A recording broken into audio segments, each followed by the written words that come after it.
Have you ever been going 200 miles an hour sitting down in a car? Now imagine braking at forces that you could not even imagine. Feeling the G-forces and the body weight times up to 3. That's what you feel in a Formula One car.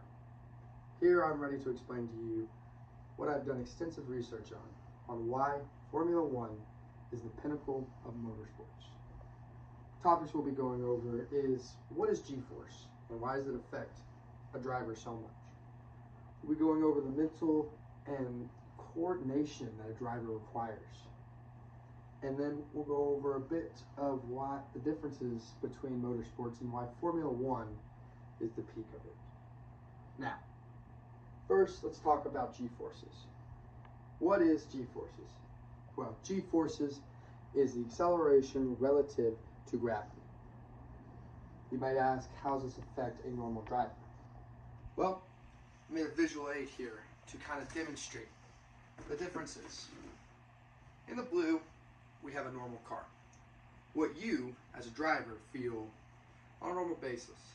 According to Aero.com, they explained that a normal car, you experience about 0.3 to 0.4 Gs. Now, of course, if you're speeding, you're looking at more of 0.5 and 6. Now we head over to NASCAR, a more American sport. Wolfsports.com has always asked the question, is NASCAR really a sport? Well, NASCAR is a sport. It does all the same thing Formula One does, just a little bit less, as we can see according to this chart. NASCAR goes to about 3.2 Gs, which is still a lot on the driver.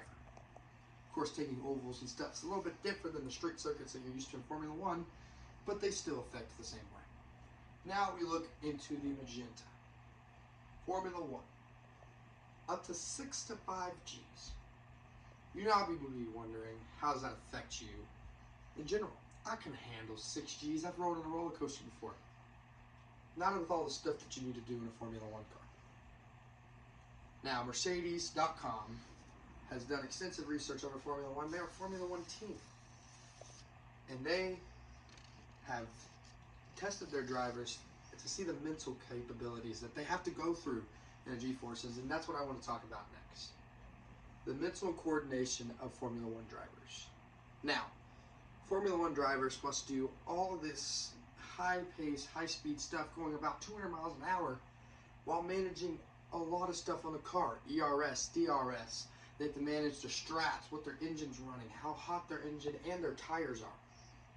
And there's not a lot of margin for error doing this. Now, the coordination that's required, as well as a split-second reaction, can change everything in a race. For example, there was a race in Monaco in Formula 2 where somebody was lost in a tunnel in Monaco. And it was a split second where a driver, if he didn't react in time, he was going right into the back of him and probably would have been a very life-changing accident. But instead, with the reaction time that he had, he got out of the way within a split second. Saved the race of both the drivers. That is just one of the many examples that Formula One drivers have because of their coordination and reflection times that they have and what they train for. One thing that also affects the drivers is the mental state that they must be in. They must be calm, collected, and they must control every part of their body. One thing that's controlled and very interesting to me is how they blink their eyes. You wouldn't think it matters so much, but Formula One drivers must dictate how their eyes blink and when they can blink, because a second of time taken away from them could mean everything. Now, the physical demand of it. Now, all forms of motorsport go through this. NASCAR, a little bit more heavy on the neck regions because of the amount of speed and how much draft that you're feeling. Formula One is affected by all this.